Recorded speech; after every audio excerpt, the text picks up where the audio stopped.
জুবিনদাৰ নিচিনা এনেকুৱা এজন ঈশ্বৰ সদৃশ মানৱ দৰদী নিস্বাৰ্থপৰ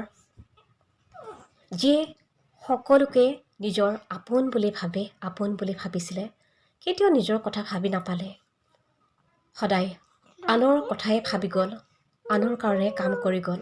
সমাজৰ হকে দেশৰ হকে এই পৃথিৱীৰ হকে সেইজন মানুহক মাৰিবৰ কাৰণে কেনেদৰে এই অখৰকেইটাই প্লেনিং কৰিছিলে কেনেদৰে প্লেনিং কৰিব পাৰে কেনেদৰে তেনেকুৱা এজন ঈশ্বৰ সদৃশ মানুহক মাৰিব পাৰে সেয়া অপৰিকল্পনীয় সঁচাকৈ পৰিকল্পনাৰ অতীত কিন্তু এই অখৰকেইটাই তেনেকুৱা কাম কেনেকৈ কৰিব পাৰিলে ভাবিবই নোৱাৰোঁ ভাবিলেই বুকু কঁপি উঠে গাৰ নোম শিয়ৰি উঠে জুবিনদাৰ নিচিনা এজন প্ৰাণৰ শিল্পী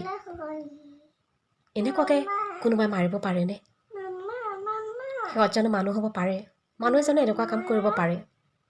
মানুহ নহয় ইহঁতকেইটা হৈছে দানৱ অসুৰ পাখণ্ড আৰু এই পাখণ্ডকেইটাই জুবিনদাক যি অন্যায় কৰি মাৰিলে অসমৰ বুকুৰ পৰা সকলোৰে বুকুৰ পৰা কাঢ়ি লৈ গ'ল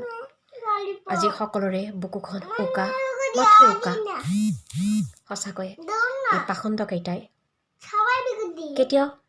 শান্তি নাপায় ভগৱানে ইয়াৰ উচিত শাস্তি নিশ্চয় দিব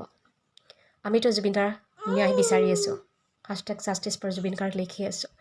আদালতত কি ন্যায় হয় কি নহয় নাজানো কিন্তু এই পাখণ্ডকেইটাক ভগৱানে তাৰ উচিত শাস্তি নিশ্চয় দিব জয় জুবিনদা #JusticeForJubin